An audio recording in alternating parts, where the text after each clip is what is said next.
Hello, everyone. Welcome to Talking Logistics, where we have conversations with thought leaders and newsmakers in the supply chain logistics industry. It's my great pleasure to welcome today's program Jeff Potts, who is Senior VP Business Development and Lean Logistics. And today we're going to talk about preparing for a future with driverless trucks.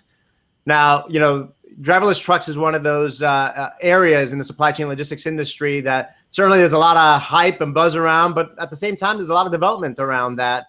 And there's a lot of questions about, when will we see driverless trucks on the road, or even if, right? And then assuming that they will play a bigger role moving forward, what impact will that have on shippers, on carriers, on technology providers, and so forth? So it's my great pleasure to bring Jeff on the program, who's recently wrote a blog post about this, kind of sharing his thoughts and opinions on that. And I thought it'd be great to bring him on the program and kind of talk through that in terms of what he's seeing and hearing out in the industry about this topic.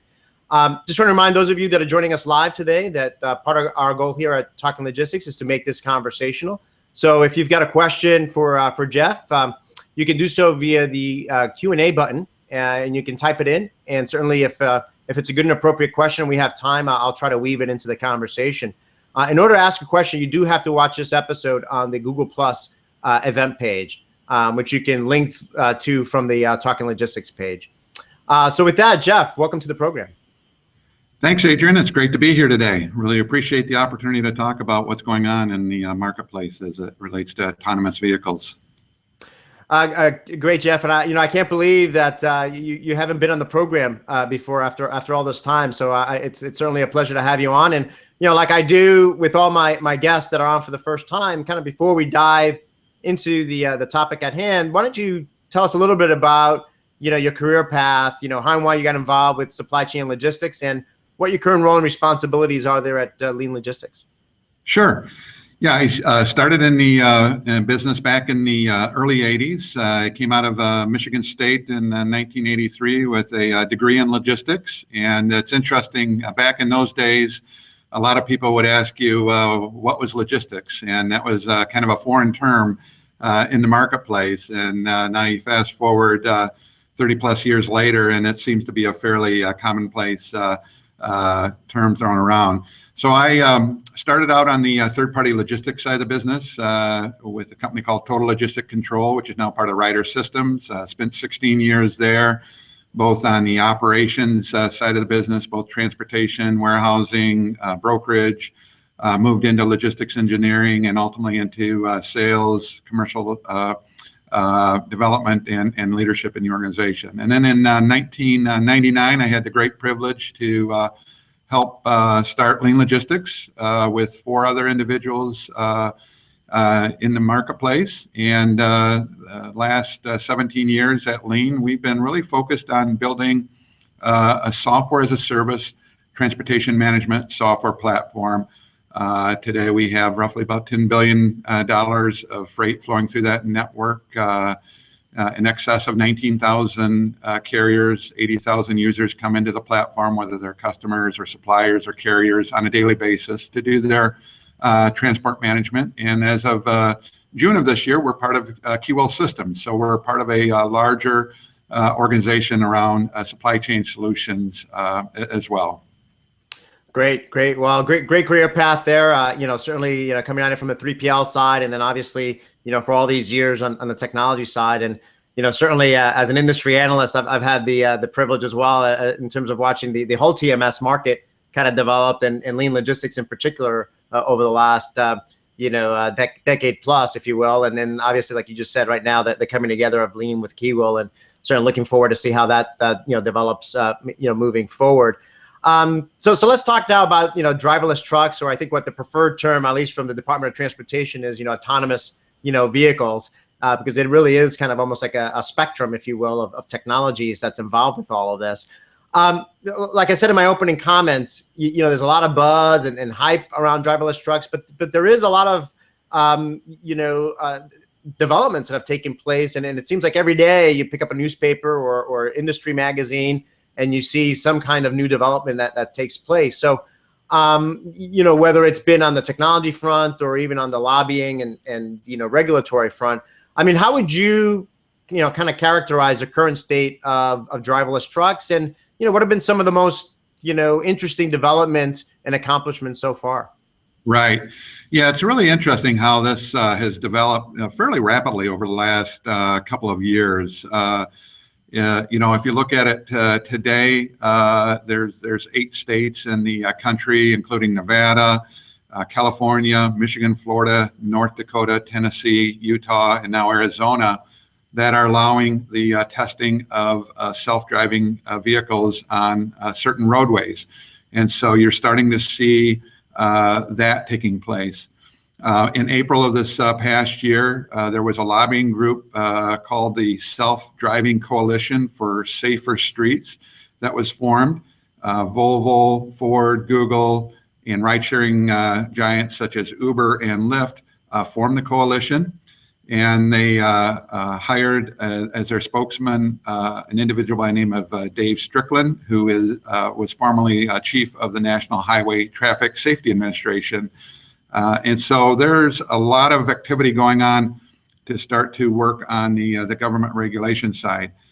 In addition to that, a lot of what's happened so far has been around really new vehicles, if you will, that would be autonomous vehicles. But in May of this year, there was an announcement of a new venture that was started, a company called Auto, and it's 2 former engineers and executives from Google who were heavily involved in the self-driving program there, that formed a new company focused on really migrating this technology into existing commercial transportation in the marketplace. So retrofitting tractors that are already on the roads today with self-driving capabilities. And so that's, I think, a new kind of big breakthrough because of just the sheer amount of equipment that's out there that would be able to be retrofitted. And they're talking about costs of like $30,000 per piece of equipment to retrofit it and make it a self-driving vehicle.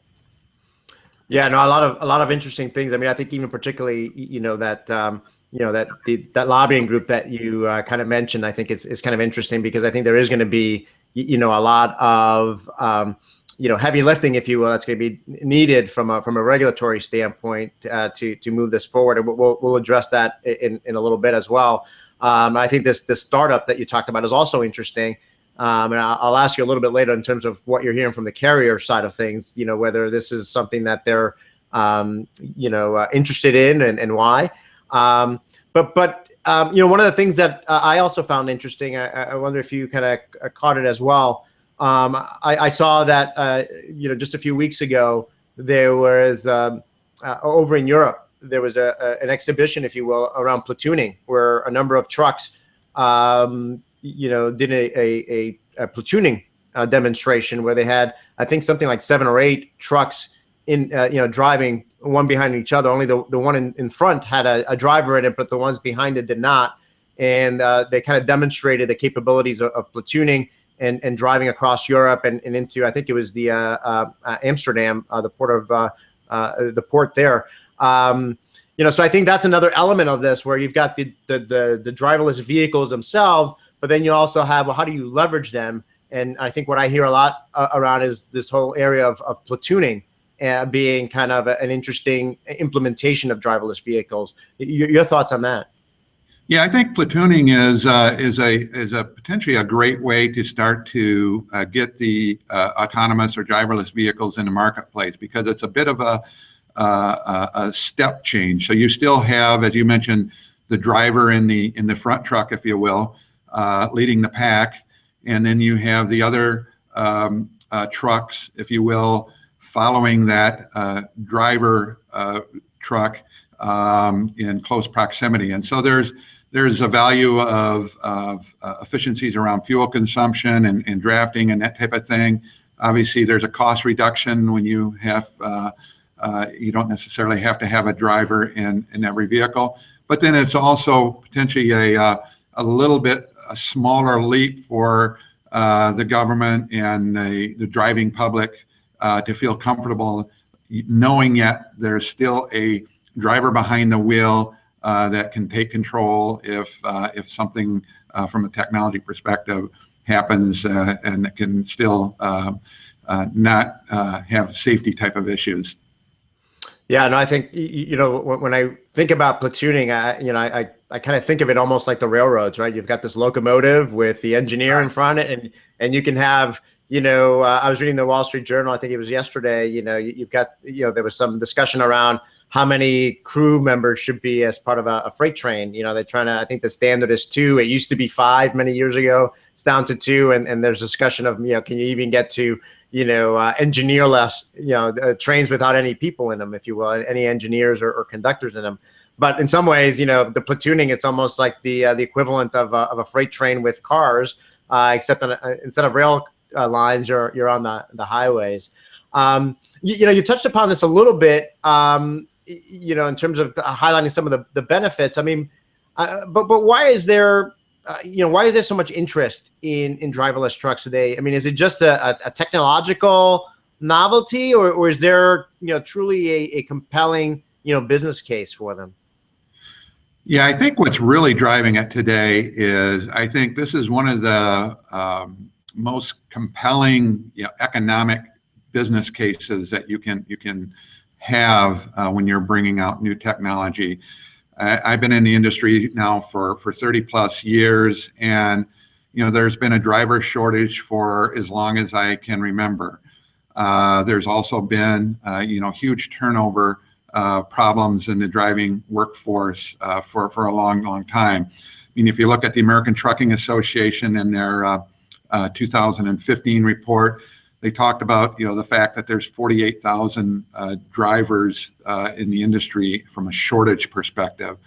The average turnover across all trucking companies today in the driver workforce is over 90% turnover a year.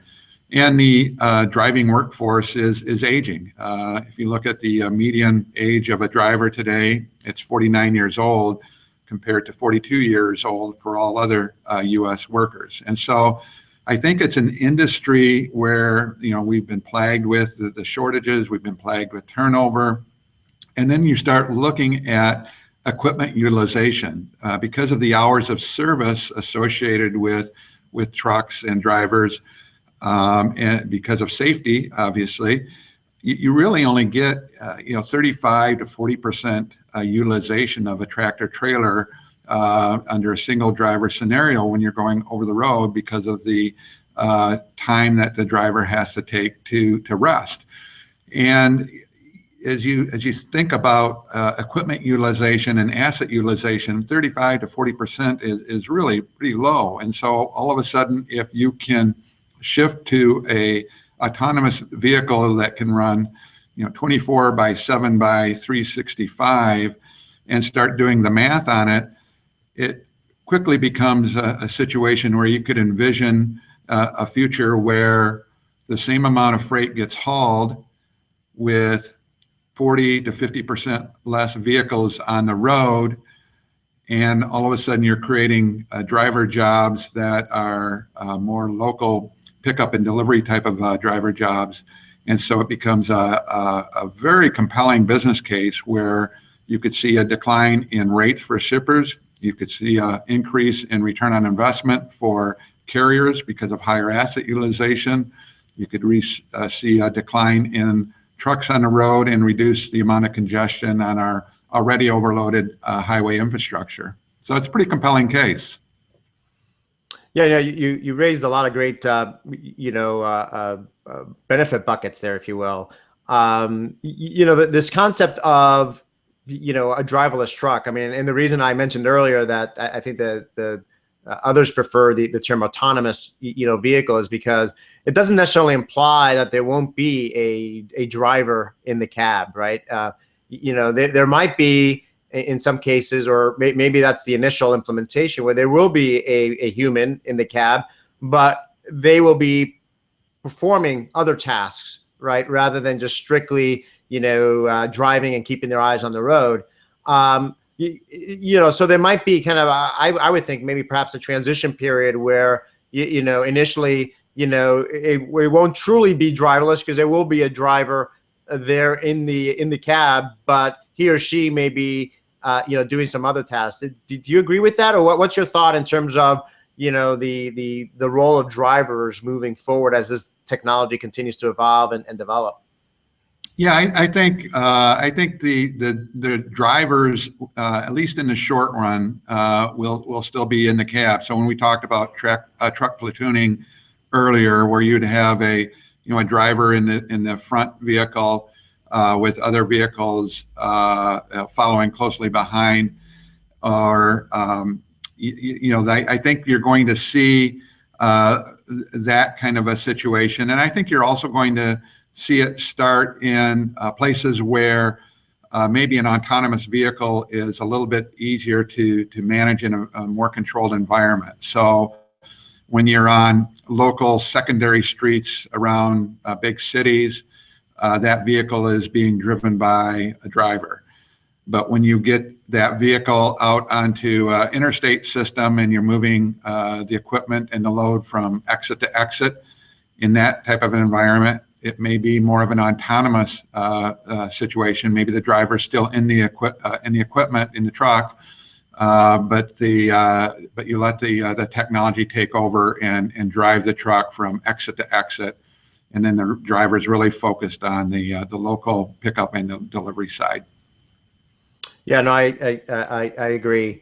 I think that one of the things I hear a lot around this is I hear folks that are big proponents of driverless technology and kind of see that it's moving quickly and it's going to happen sooner than most people think. And then there's another camp of folks that are a little bit more skeptical about this and don't believe that we'll see driverless trucks that anytime soon or even ever, right? And their comments are something along the lines of, gosh, if you look at Congress and states, I mean, we can't even get them to approve heavier trucks. How are we going to get them to approve driverless trucks roaming the streets? And the general public's already timid and afraid a little bit when they're kind of driving next to a big behemoth 53-foot long truck. It's just going to add more anxiety and more concerns about safety if they look into the cab and there's nobody in there, right? So I think that's arguably, I think there's some valid points raised in terms of, some of the hurdles that are out there. I mean, what do you see as some of the hurdles, the biggest hurdles to, driverless trucks, truly, making it out into the industry? And then what will it take to overcome those hurdles? Yeah, I think you've hit on a couple of them. I think it is, getting the politicians and the government regulators comfortable that this new technology is safer than the current transportation model. And so I think that's going to take time for that to happen. But I also think that, as we talked about earlier, the fact that it's a pretty compelling business case of taking trucks off the road. And you could argue that if there's 40 to 50% less trucks on the road, that in and of itself creates a much safer environment as well, with fewer trucks for the consumer to have to maneuver around. And I think there's things that they can do to get the driving public more comfortable with the concept. They can potentially look at having designated lanes on highway systems that are either truck platooning or autonomous truck lanes only. And so the driving public that's driving cars are separated by the lanes as well. And as we talked about earlier, potentially restricting the autonomous or the platooning concept to interstate systems only, and as still having that driver in the front truck just as a precautionary way to make sure that we don't have failure of systems that cause horrible accidents to take place. So I think those are some of the things that can be done as we start to migrate into this new world of autonomous vehicles.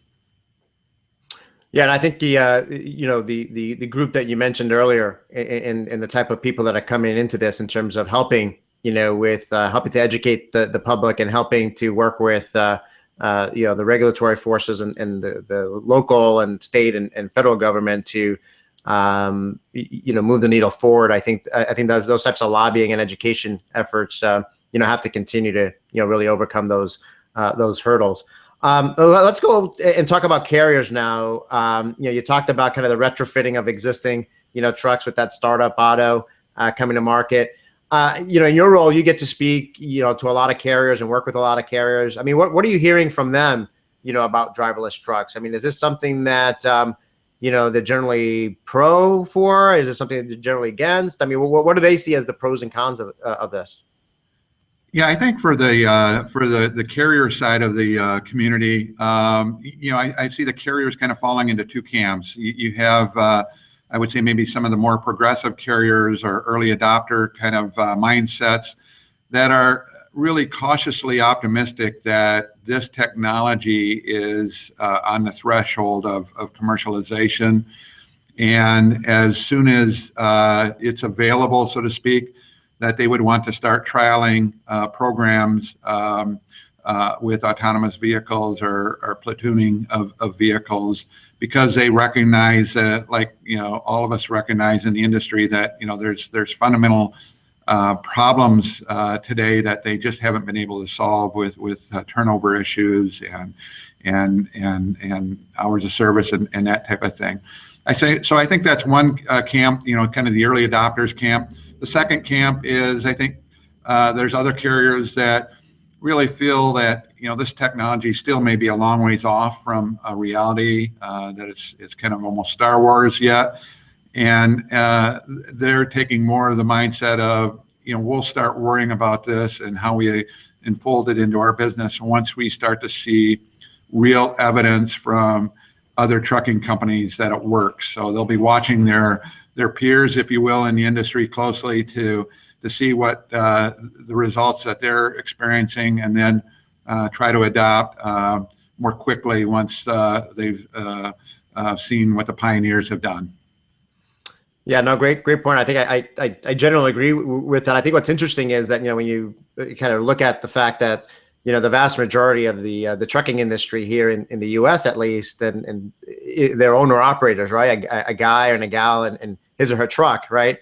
So, it's for a large percentage of carriers, I mean, this is basically their livelihood from one perspective, right? Or from another perspective is to say, hey, if I can implement this technology, maybe I going back to the comment that we talked about earlier, I can still be a carrier. I can still be a quote unquote driver, but I won't be driving. I will be performing other value added tasks on behalf of my customers, or, spending the time that I'm in the cab differently than I am spending it, today. So I think there might be this initial resistance to it from perhaps owner operators to say, well, this is my livelihood, right? So it's me and my truck, and now you're taking me out of the equation. But I think if you look at it as, well, I'm not necessarily taking you out of the equation. We're taking what you do currently today and changing it in the future. What your thoughts on that? Yeah, I mean, I think it's really, if you look at what they're doing today versus what they're doing in the future, I think you're removing some of the mundane task of having to operate that vehicle, and give them the opportunity to focus on other types of tasks. So I think the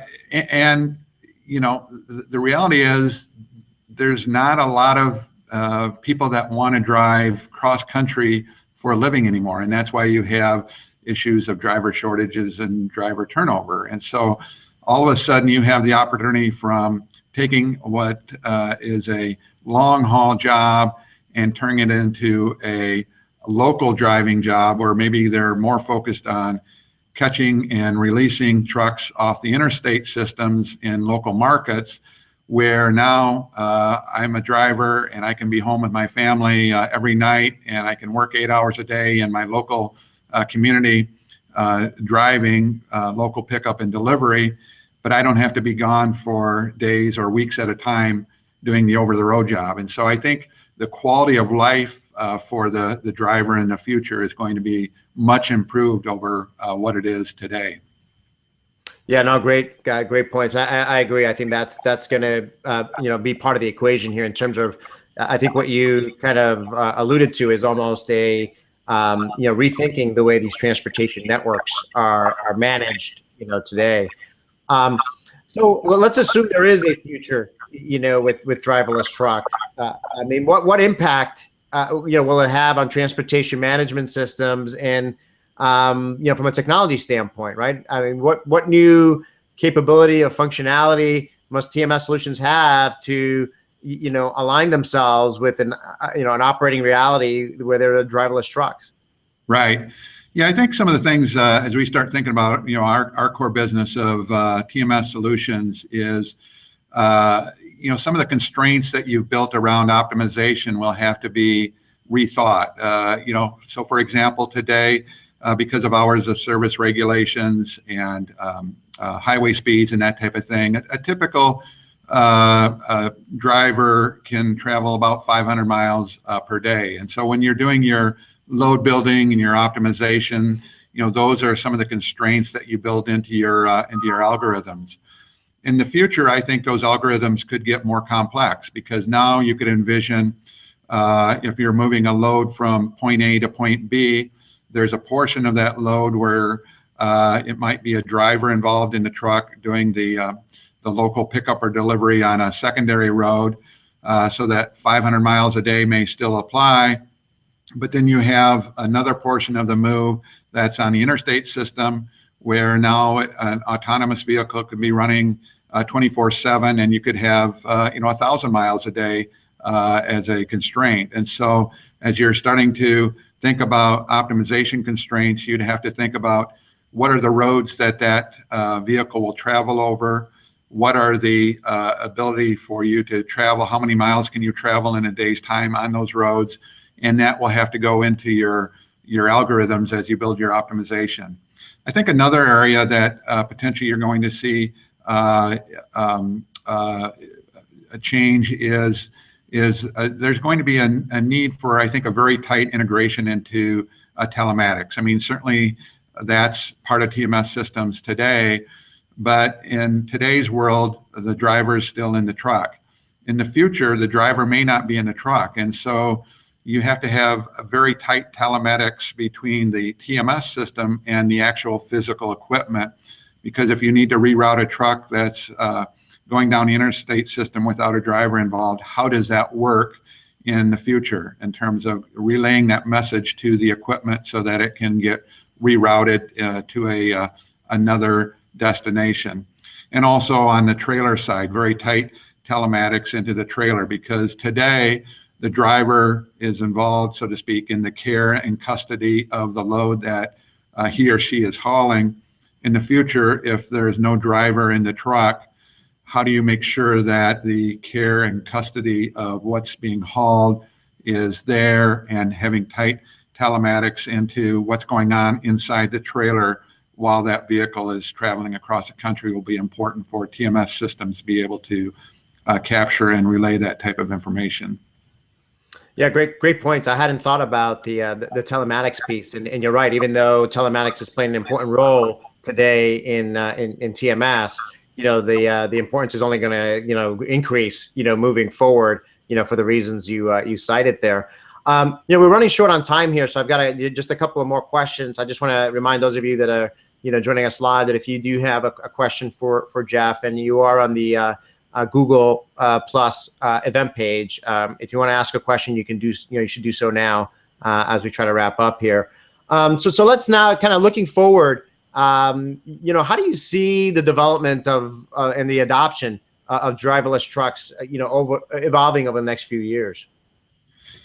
I think the big hurdle, as we talked about earlier, is the government regulations side of it. So assuming that we are able to get through the regulatory issues, I think the commercialization of these types of technologies could be starting to roll out relatively quickly in the marketplace. So, I think we need to start thinking about, as a supply chain community, what are the impacts of this, and how do we prepare for this technology to potentially be mainstreamed in the next 5 years. And I don't think that's out of the question at this point in time, that this technology could be mainstreamed in the next 5 years.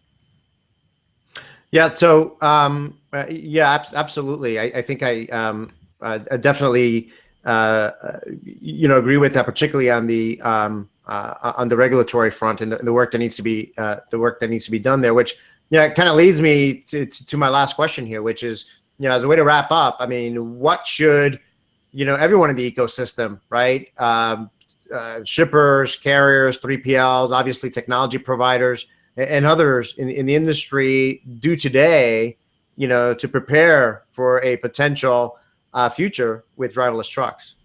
Yeah.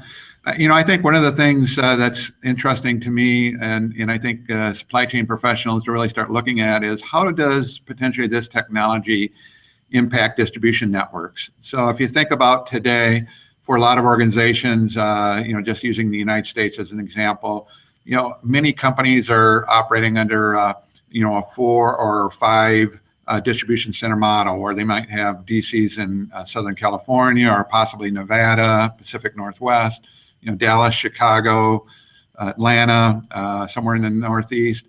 And they look at these networks as, how do I service my existing customer base with 1 to 2 day transit times? But that's based on, hours of service and travel distance and that type of thing. In the future, you could potentially get the entire country covered under a 2 DC model if you could go from 500 miles a day to 1,000 miles a day. So how does that change my distribution patterns? How does that change where I might have locations for distribution centers? And what does that do to kind of the real estate development? And what does that do for 3PLs who are running big box warehouses in markets today? I think that could be, certainly areas that I would focus. If I was on the carrier side, I would start thinking about if I don't have to hire over-the-road drivers, and my network is going to go more to hiring drivers to do local pickup and delivery work. Well, where should those drivers be located? And, what are the major markets where freight is coming into and out of? And so how do I potentially redesign my transportation network to accommodate these types of technologies? So I think there's a lot of re-engineering, if you will, that could go into supply chains as this technology becomes more mainstream out there in the marketplace. Yeah, those are all great points. I mean, I think my main takeaway from what you said there is really the companies, whether shippers, carriers, 3PLs, should really kind of take a model and simulate what the environment might look like in the future. That way, they have already done this analysis ahead of time, if you will, and can weigh the different constraints or the different pros and cons and different designs that they may want to evolve toward as this technology continues to evolve and potentially gets adopted in greater force moving forward.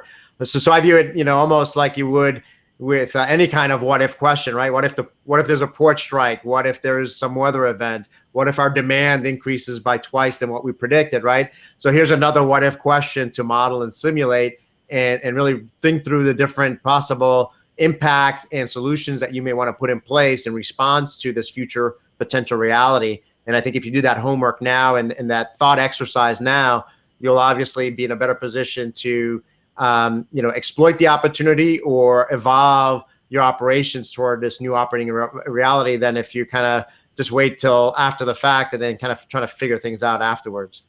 Right. No, absolutely. Well, Jeff, like I always say at the end of all our episodes, we always manage to scratch the surface on this topic. But I think we covered a lot of ground today, and certainly provided some great food for thought for those listening today. So thank you very much for making the time to be with us today. All right, thank you, Adrian. It's great talking with you, and it'll be fun to see where all of this evolves over the next couple of years. Absolutely. And I want to thank those of you that joined us live today. We didn't get any questions live, but if you are watching this episode on demand and you've got a question for Jeff, you can watch this episode on talkinglogistics.com. And post a question or comment there for Jeff, and I'm sure that he will be more than happy to respond via that medium.